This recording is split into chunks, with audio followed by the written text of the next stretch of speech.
There we go. Got a bass, guys. Got a bass.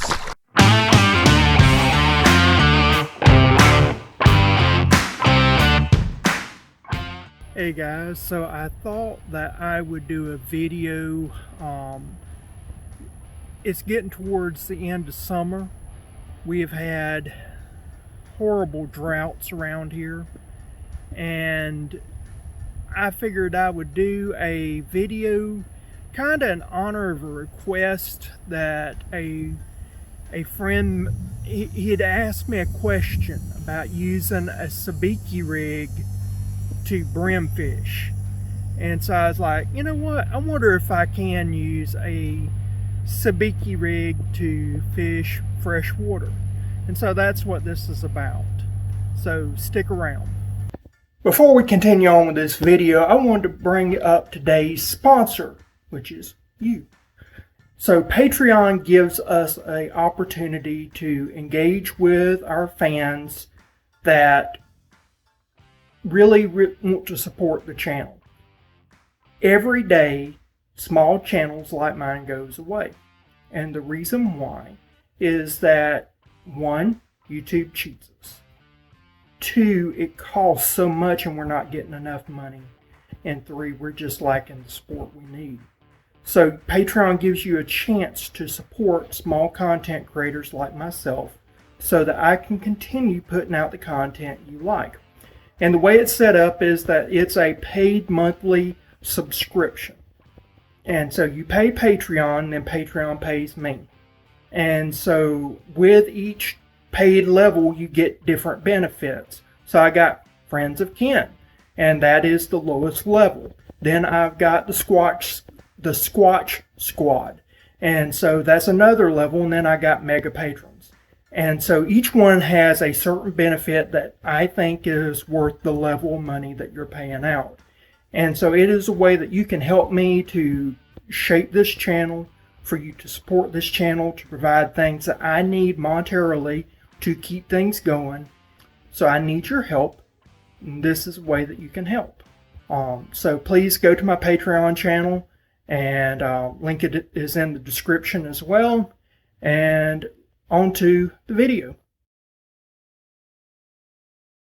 Not everything that I do makes it onto my channel, but this right here is a homemade scupper plug. This Catch 100 doesn't come with scuppers, and the back end always floods out, so everything in the back gets flooded. So what you can do is take these foam tennis balls, they're practice table tennis balls, and they come in different colors, whatever.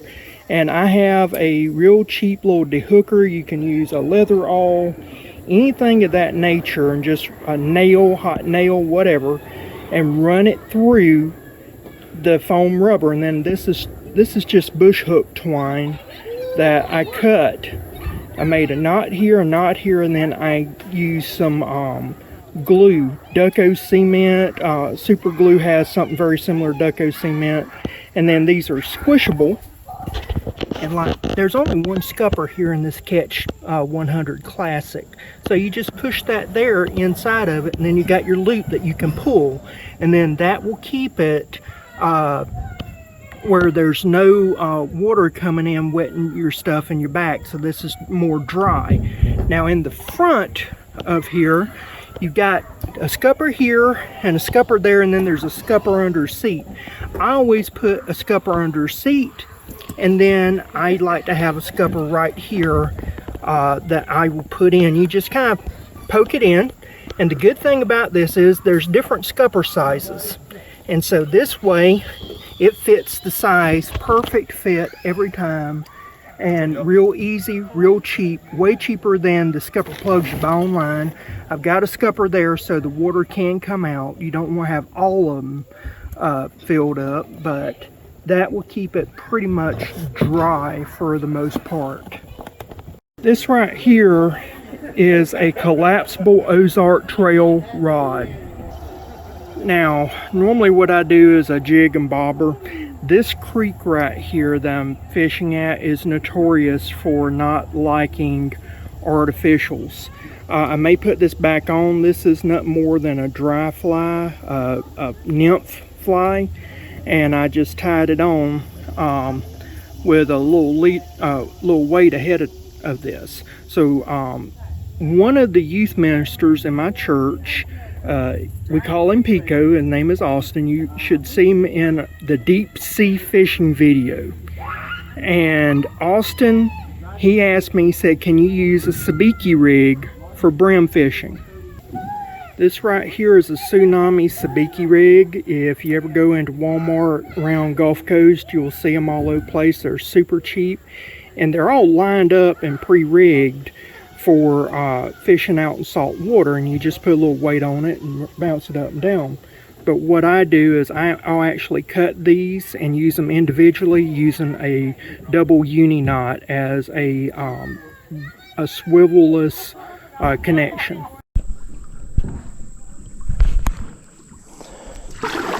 Alright, so I'm with some friends. As always, I'm in the back. We have had some low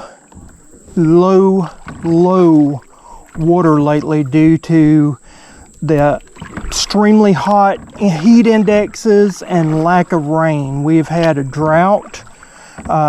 You're looking at 110 heat index most of the days.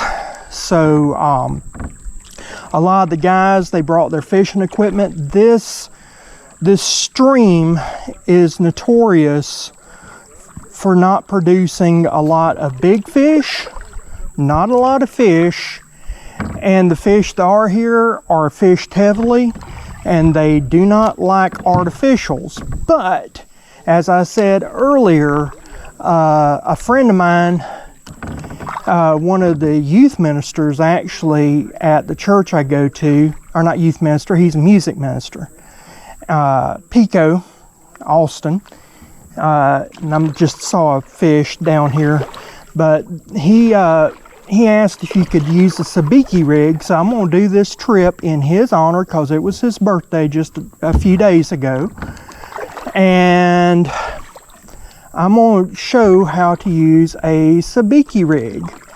And the Sabiki rig is pretty easy to do.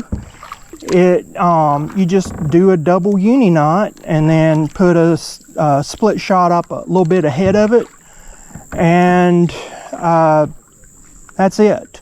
And then put a cork. And so I'm gonna fish this. If we catch something, we catch something. If not. But I just wanted to show how to use a way to use a Sabiki rig, which is a saltwater bait fishing rig, and using it for freshwater. I think that this would be very neat. For my northern viewers or viewers up like in the mountains and places not like Florida, we do not have streams like you do. So that means that when you go, and we also don't have a lot of lakes, so it means that you have to travel a great deal and have one person at one end and then drive back. It's a whole planned ordeal just to go kayaking. So I can't go kayaking myself on these videos. That's the reason why this is not a kayaking channel. And the stream normally is moving super fast, so I'm not really having to move, but that also means that you have dangerous issues. Like right now I'm in the area I want to fish at, but it's pulling me into these dark waters, and this dark water here is pretty dangerous sometimes. So what I'm going to do is I'm going to pull up here and I'm going to fish just a little bit, show you the rig, and we'll go from there. When you're fishing, especially in a Florida creek, you've got fast moving water, and you'll notice we don't have rocks, we have sand. So that means that you have to watch where you step, and you have blowouts. So like right now, that sand, that's maybe 6 inches max, and it drops off, and by the time you get to right there, it's over 6 foot over your head. So these dark waters, especially right there where there's any type of disturbance due to a log, or over there where there's a little tidal pool, these are areas you want to focus on. And so what I'm going to do is take my cork, rise it up. I'm looking at bait fish now, and I'm gonna go as deep as I can. So I'm gonna do about, right now I'm gonna do about 3 to 4 foot. I may need an extra split shot, so the idea is just see if I can get something to bite.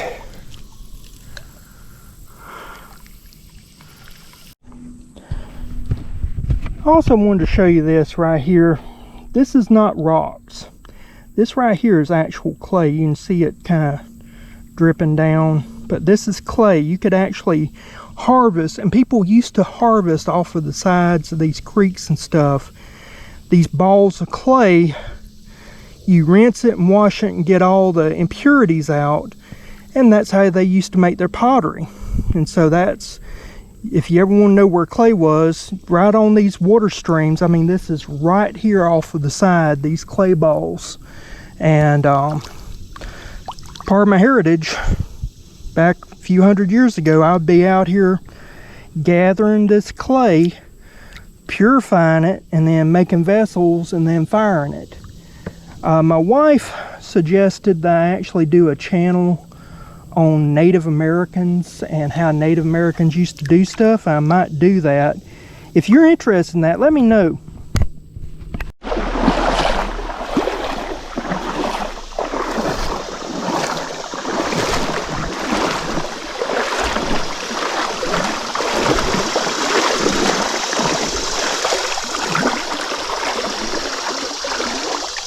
I'm not going to fish this spot long, but I do have a little breakover area.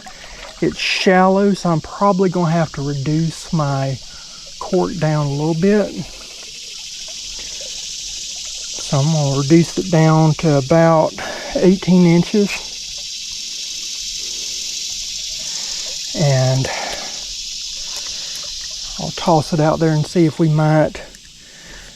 The main thing is trying to find still water.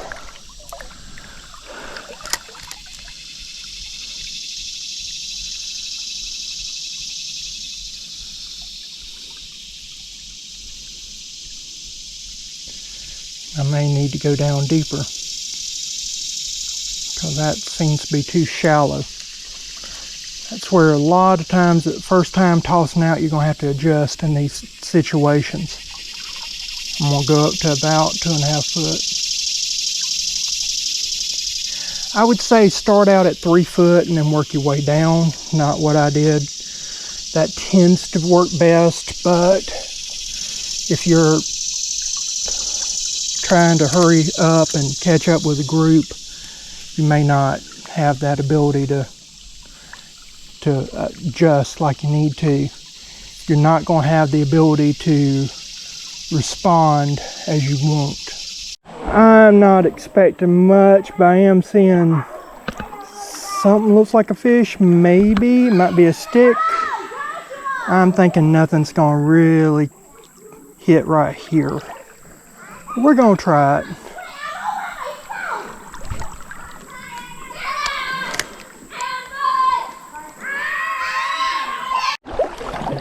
I'm just hoping my camera will not overheat, but I've got me a new Sabiki rig tied on, and we're trying to get this to catch something. Nothing there. I think I'm gonna go a little shallow right here.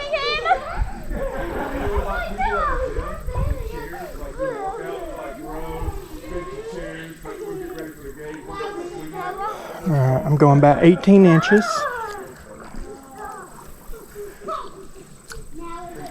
Let's see.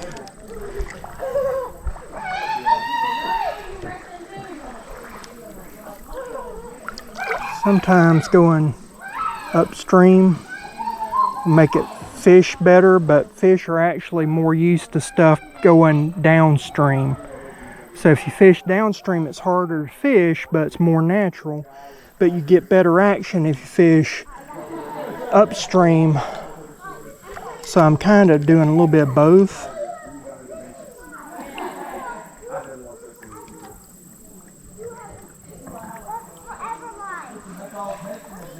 Nothing is hitting here.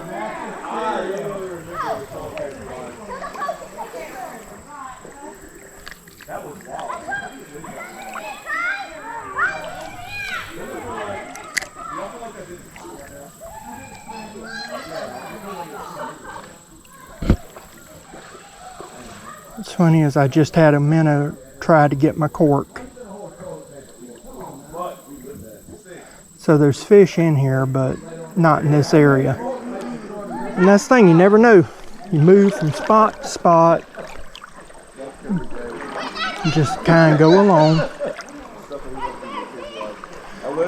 I have fished these logs before and done well.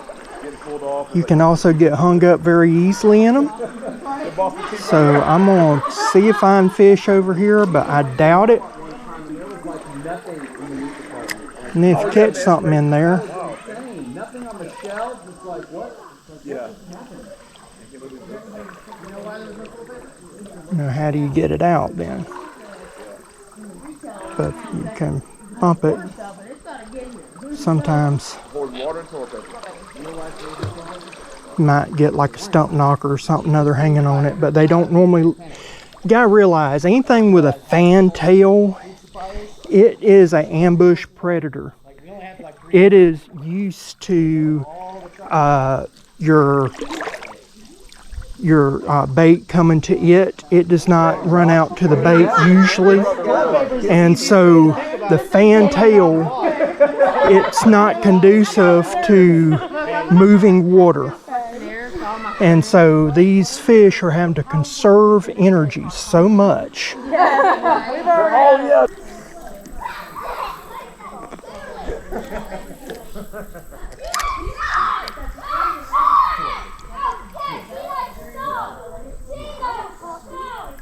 It's got me. That's a log. That is not a fish. That is a log. See if it broke me off. Yep, it broke me off. So I've got to re-rig. We got a bass. Yes.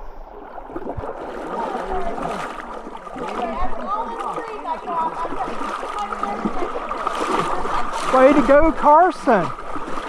Get in there, don't be scared. He ain't got no teeth. There you go. Yeah, get in there. Hold on, That's a 1.5 year old.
There we go.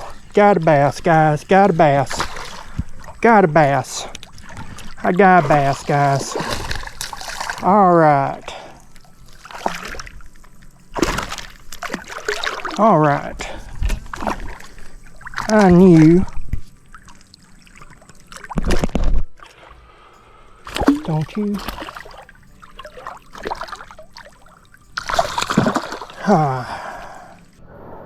So the question was, can you catch brim with a Sabiki rig? Well, I hadn't caught a brim yet, but I have a bass. He's about a little over 1.5 pounds. But yeah, you can catch a bass. Well, this is not what I had hoped for. I've had several pops, but the GoPro has been acting up. A lot of stuff has been hitting on top around here, but they're about quit now. The activity's dropped down. I'm pretty sure I'm not going to catch. Oop, I just had something hit. I swear, every time I'm about to leave this area, more and more fish come out and want to eat it. So I don't know what to say. Just had something take my cork under.